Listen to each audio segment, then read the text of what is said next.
Rabbi यस्सिर वला तुअस्सिर वतम्मिम बिलखैर वबिक नस्तईनु रब्बना ज़िदना इल्मन व अमला व अलहिकना बिस्सॉलिहीन। बिस्मिल्लाहिर्रहमानिर्रहीम। अस्सलामु अलैकुम प्यारे बच्चों। जी बच्चों, क्या हाल चाल है? अल्लाह तबारक व ताला आप सबको सेहत व सलामती के साथ रखे। तो 5 जो हैं हमारे रोज़े गुज़र चुके हैं और इन रोज़ों में यकीनन आपने बहुत सी दुआएं की होंगी, लेकिन अपने उस्तादों को आप भूल चुके होंगे। तो अपने उस्तादों को याद रखें, उनके लिए भी बहुत सारी दुआएं करें। तो आपको पता है कि हमारे जो रोज़े के हैं, रोज़ों के 3 अशरे होते हैं। तो ये पहला अशरा जा रहा है, तो पहले अशरे की दुआ आपको आती होगी? नहीं आती। तो ये होता है रहमत का अशरा। तो इसमें दुआ याद कर लें, या हय्यू या क़य्यूम बिरहमतिका नस्तगीस, या हय्यू या क़य्यूम बिरहमतिका नस्तगीस। ये दुआएं आप पढ़ते रहें मुसलसल जब तक पूरे 10 रोज़े जब हो जाएंगे। तो फिर सेकंड हमारा अशरा शुरू हो जाएगा। जब सेकंड अशरा शुरू होगा तो फिर मैं आपको उसकी दुआ बताऊंगी। तो ये पहला अशरा है, तो आपने ये मुसलसल आपने इसी दुआ को पढ़ते रहना है। ठीक हो गया? और दुआओं में लाजमी याद रखना है। तो बच्चों, हम जो पढ़ रहे हैं सबक गुल सनोबर की कहानी, तो हमने तकरीबन तमाम इसके जो हैं उन्मानात हमने एक्सरसाइज कर लिए हैं। हमारे सिर्फ जो रह गया है वो है सलीस, हमारी उर्दू रह गई है। तो आज हम करेंगे सलीस। तो खोल लें पेज नंबर 45, सफ़ा नंबर 45 खोल लें, और उसका जो लास्ट पैराग्राफ है इसकी हमने क्या करनी है? सलीस करनी है। सलीस का मतलब आसान उर्दू करनी है। तो हम पहले इस पैराग्राफ को पढ़ते जाते हैं और इसकी जो है सलीस भी कर देते हैं। गुल इतने दिन ज़हीरा के हाँ रहते रहते वहाँ की हर चीज़ से मानूस हो गया था। जी, अब इसमें 2 लफ्ज़ हैं, पहले आप इनको सर्कल कर लें। हाँ जो है पास होता है, मानूस को सर्कल कर लें। जो अब करेंगे हम इससे की जो सलीस करेंगे वो किस तरह करेंगे? गुल इतने दिन ज़हीरा के पास रहते रहते उसे हर चीज़ से प्यार हो गया था। उसे हर चीज़ से प्यार हो गया था। आज़ादी की ज़बरदस्त ख्वाहिश के बावजूद बेसाख्ता इसकी आंखों से आंसू जारी हो गए। तो आप इस पर सर्कल करेंगी, आज़ादी को, ज़बरदस्त ख्वाहिश, और इसके बाद आप बेसाख्ता को भी अंडरलाइन करेंगी। आज़ादी की निजात की ज़बरदस्त यानी कि कवि आरजू के बावजूद खुद ब खुद इसकी आंखों से आंसू आ गए। क्या? निजात की या आज़ादी दोनों लिख सकते हैं। आज़ादी की कवि आरजू के बावजूद खुद ब खुद इसकी आंखों से आंसू आ गए या जारी हो गए। फिर ज़रा ठहर कर इसने कहा, ठहर को आप अंडरलाइन करें।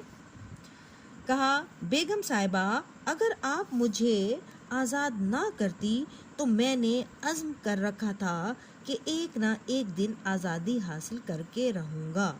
तो उसने क्या? फिर ज़रा रुक, ठहर कर का मतलब रुक कर। इसने कहा, इसने ज़रा रुक कर कहा, बेगम साहिबा, अगर आप मुझे आज़ाद ना करती तो मैंने इरादा कर रखा था। अज़्म का मतलब होता है इरादा। मैंने इरादा कर रखा था कि एक ना एक दिन निजात हासिल करके रहूँगा।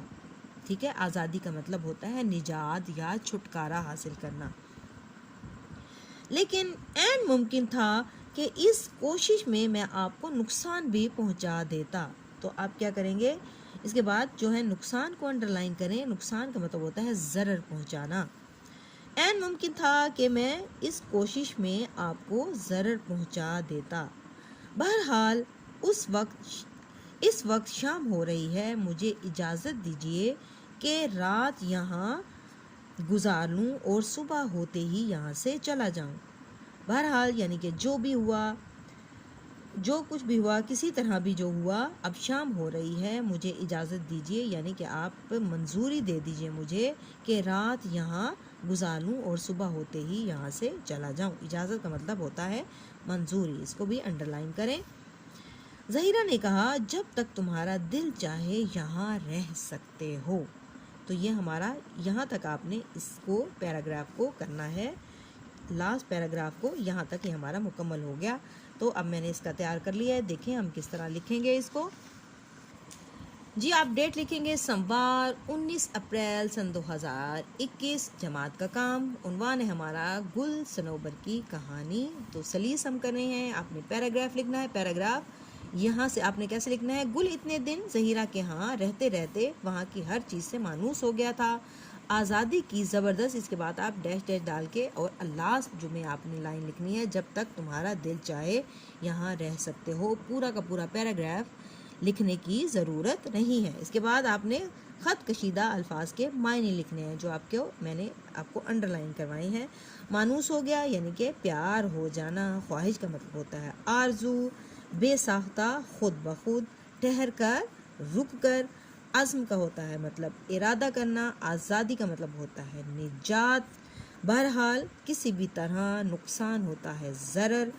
ممکن کا مطلب امکان. زبردست کا مطلب ہوتا ہے قوی. اجازت کا مطلب ہوتا ہے منظوری. جو کہ اب مجھے یہ دوبارہ پڑھنے کی ضرورت نہیں. ویسے میں نے آپ کو پورے طریقے سے بتا دیا ہے. اگر یہ آپ کے پاس تصویر نہ بھی ہو تو آپ کو سلیس آ جانی چاہیے. کسی بھی پیراگراف کی سلیس کے لیے آپ کو مشکل الفاظ کے اگر معنی پتہ ہوں تو سلیس لکھنا بہت ہی آسان ہو جاتا ہے. تقریباً آپ نے اس چیپٹر کے تقریباً 20 سے 22 ورڈ میننگز لکھے ہوں گے. اگر وہ آپ اچھے طریقے سے یاد کر لیں تو سلیس لکھنا آپ کے لیے آسان ہو جائے گا. یہ جو ورڈز ہم نے لکھے ہیں یہ بہت ہی آسان ہیں. یہ تو ویسے ہی بچوں کو آ جانے چاہیے. تو آپ کا جو گھر کا کام ہے جو آپ کی ڈائری ہے وہ ہے جی نردبان اردو کا صفحہ نمبر 17. تو دیکھتے ہیں صفحہ نمبر 17 پر کیا ہے. تو جی بچوں یہ آپ کے جو صفحہ نمبر 17 پر جو ٹاپک موجود ہے وہ ہیں جی محاورات کا استعمال. محاورات کے بارے میں آپ اچھی طرح جان چکے ہیں کہ یہ اپنے اصل معنی سے ہٹ کر خاص معنی دیتے ہیں. وہ محاورات ہوتے ہیں. درج ذیل جملوں میں محاوروں کا استعمال دیکھیے اور ان محاوروں سے مزید جملے بنائے. انہوں نے ایک ایک جملہ بنا کے دیا ہوا ہے اور ایک جملہ آپ نے خود بنانا ہے. اس نے اپنی بری حرکتوں سے اپنے باپ دادا کی آبرو خاک میں ملا دی. تو آبرو خاک میں ملانا کا مطلب ہوتا ہے عزت گنوا دینا یعنی بے عزتی کرنا.